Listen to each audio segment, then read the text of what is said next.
된장찌개와 된장국은 서로 다른 메뉴처럼 보이지만 둘 다 된장을 이용했다는 공통점이 있습니다. 오늘 두 가지 비유가 나옵니다. 얼핏 보면 서로 다른 얘기 같지만 베이스는 같죠. 두 이야기를 통해 우리가 어떻게 기도해야 하는지를 살펴보죠. 첫 번째 비유에는 재판장과 과부가 등장합니다. 이 재판장은 하나님을 두려워하지 않고 사람을 무시하는 나쁜 놈이었죠. 유대인이면서 하나님을 두려워하지 않는다는 것은 단순히 믿지 않는다는 수준을 넘어 싸가지 없고 뻔뻔하기 그지없는 불안당 같다는 표현이죠. 싸가지가 영도 없네. 이씨. 그럼에도 재판장이라는 권력을 가졌기에 자기 멋대로 살아가는 그런 놈이었습니다. 반면 과부는 이렇다 할 힘도 없었고 재력도 없었습니다. 억울한 일을 당했어도 어느 누구 하나 도와주지 않았죠. 그녀가 기댈 곳은 재판장밖에 없었습니다. 그래서 매일같이 그를 찾아가 자신의 억울함을 호소하죠. 하지만 뇌물도 준비 못하는 가난한 과부였기에 재판장은 그녀에게 관심이 없었습니다. 그럼에도 끈질기게 물고 늘어진 과부의 집념 덕에 재판장이 고민합니다. 도저히 귀찮아서 못 살겠네. 앞으로도 계속 저럴 테니 차라리 해결해주고 끝내야겠어. 과부의 지속적인 간청은 불의한 재판장조차 움직이게 만들었습니다. 비록 그가 하나님을 두려워하지 않았고 사람을 무시하는 나쁜 놈이었어도 더 이상 번거롭지 않기 위해서라도 과부를 도와주죠. 그렇다면 하나님은 어떠실까요? 율법을 통해 옳고 그름의 기준을 세우시고 사람들이 정의와 공의를 실천하기 원하시는 하나님은 도움을 구하는 자들에게 어떻게 반응하실까요? 하나님은 자비가 필요한 사람들을 외면하지 않으십니다. 구원받을 만한 이유가 없음에도 도움을 청했다는 그 이유 하나만으로도 하나님은 구원의 손길을 보내십니다. 그들에게 다른 희망은 없기에 자신마저 외면하면 그냥 그렇게 죽어버리기 때문에 하나님은 도움을 구하는 모든 이에게 응답하고 계십니다. 그렇기에 우리는 끊임없이 재판장을 찾아간 과부처럼 기도해야 합니다. 재판장이 눈길조차 주지 않고 들은 척도 하지 않았지만 그럼에도 과부가 그에게 매달린 이유는 재판장만이 문제를 해결할 능력을 가졌기 때문입니다.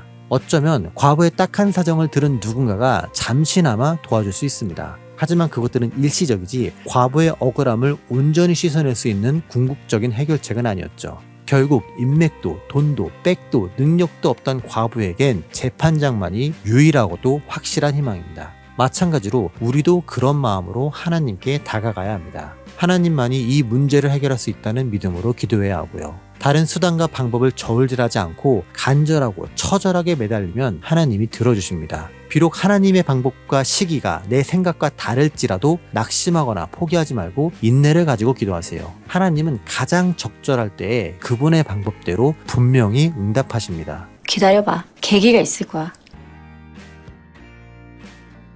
두 번째 비유에는 성전에 기도하러 온 바리새인과 세리가 등장합니다. 아마도 바리새인은 기도하러 성전에 올라가면서 세리를 봤을 겁니다. 그러면서 감히 여기가 어디라고 니까지 있게 기도를 해? 그런다고 하나님이 네 기도를 들으실 것 같아? 적어도 나처럼 이렇게 살아야지 라며 다음과 같이 기도합니다. 하나님, 나는 강도, 토색, 불의, 가늠하는 자들과 같지 않고 특히나 저 세리와 같지 않으면 감사합니다. 그는 세리에 대한 정죄를 기도라는 행위로 숨겼고 세리를 향한 경멸을 감사라는 단어 속에 숨겼죠. 반면 세리는 멀리 서서 기도합니다. 감히 눈을 들어 하늘을 쳐다보지도 못하고 고개 숙여 가슴을 치며 하나님, 나를 불쌍히 여기소서. 나는 죄인입니다. 라며 애통해하죠. 어쩌면 세리는 자기 자신을 너무 잘 알기 때문에 이렇게 기도했을 겁니다. 성전 가까이에 가지 못하고 하나님을 볼 면목도 없다며 고개를 들지도 못하고 그저 불쌍히 여겨달라고 용서해달라고 기도할 뿐이었죠. 바리새인에게 기도는 자신의 행위를 자랑하는 시간이었지만 세리에게 기도는 자신의 잘못을 회개하는 시간이었죠. 그래서 바리새인은 하나님과 동등한 위치에서 자신을 드러냈지만 세리는 낮은 위치에서 하나님의 용서를 구했습니다. 매일같이 재판장을 찾아가 간청하며 매달린 과부처럼요. 우리에게도 이런 겸손함과 간구의 기도가 필요합니다. 우리는 종종 기도로서 끝장을 보겠다는 생각을 할 때가 있습니다. 풀리지 않는 문제, 보이지 않는 앞길, 응답 없는 시간 속에서 사생결단의 각오로 기도에 임하죠. 그렇게 각오와 다짐으로 기도를 시작해도 그간 있었던 하나님의 인도와 은혜를 느끼는 순간 아무 말도 하지 못합니다. 숨겨왔던 내 모습과 더러운 현실을 보고 나면 하나님 앞에서 철저하게 벌거벗겨진 것처럼 느껴질 때도 있고요. 그러나 하나님은 그것마저도 감싸주십니다. 돌아온 둘째 아들을 품어주신 아버지처럼요. 그 순간 하나님께 기도하며 씨름하려 했던 모든 것들이 다 부질없다고 느껴집니다. 그러면서 그저 내 몸뚱이 움직일 수 있는 자유를 주신 것만으로도 감사하다는 말이 나오게 되죠. 그냥 감사합니다. 이것도 감사하고 저것도 감사하고 모든 게 다 감사합니다. 지나온 내 모든 삶이 다 하나님의 은혜였습니다라는 말만 나오게 되죠. 이렇게 지나온 시간을 돌아보며 은혜를 느끼고 감사하는 기도만 하더라도 나머지는 하나님이 다 채워주십니다. 왜냐? 하나님은 나에게 무엇이 필요한지를 아시니까요. 하나님은 과부나 세리처럼 자신의 부족함을 아는 자들에게 응답하시니까요. 하나님은 상한 갈대를 꺾지 않으시고 꺼져가는 등불을 끄지 않으시니까요. 지금 잘 버텨주고 있어요.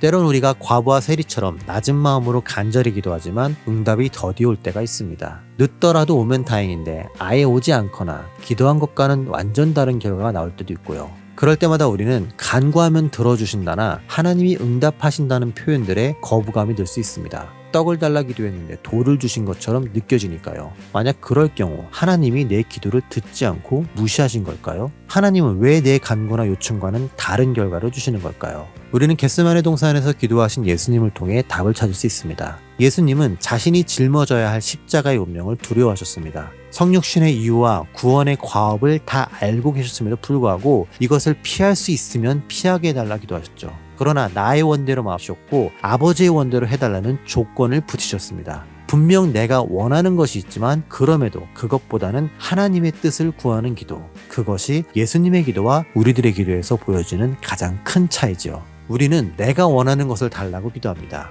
내 눈에 A가 더 좋아 보이기에 A를 달라고 기도하는 것이죠. 그러나 하나님이 보시기엔 B가 더 유익하기에 A 대신 B를 주실 때도 있습니다. 때론 B도 아닌 아무것도 안 주시는 C라는 경우가 생기기도 하고요. 아니면 아직 때가 아니기에 기다려야 하는 D라는 답을 주시기도 하시죠. 어쨌건 지금 내가 원하는 A를 받지 못했기 때문에 내 기도는 응답받지 못했다 생각합니다. B가 A보다 더 좋은 거다. 꼭 필요하지 않으면 안 주실 수도 있다. 아직은 때가 아니라는 깨달음들은 시간이 흘러야지만 조금씩 확인되고요. 그러나 A를 구하는 내 기도에 하나님이 B나 C 혹은 D로 응답하셔도 응답은 응답입니다. 내가 원했던 결과가 아니더라도 하나님은 내 기도를 흘려보내지 않으시니까요. 중요한 것은 기도하고 기다리면서 무엇이 하나님의 응답인지를 분별하는 것입니다. 그리고 그 응답 가운데 내가 순종하고 반응하면서 하나님의 뜻을 이뤄가는 것이 성화고요. 지금 상황에서 할 수 있는 최선, 그것만 생각해. 기도했음에도 내 앞에 실패나 좌절이 닥친다면 그 과정도 버텨내는 게 순종입니다. 기도했음에도 내 문제가 해결되지 않는다면 하나님의 때를 기다리는 게 순종이고요. 예수님은 겟세마네 동산에서 그런 기도를 하셨던 겁니다. 결국 예수님처럼 기도한다는 것은 나의 상황 속에서 하나님의 일하심을 믿고 기억하며 따르겠다는 다짐을 하는 것입니다. 이런 과정을 반복해가면서 알게 되는 하나님의 뜻, 그것이 곧 응답이고요. 그런 응답으로 하나님을 알아가고 닮아가는 여러분이 되길 소망하며 다음 시간에 만나요.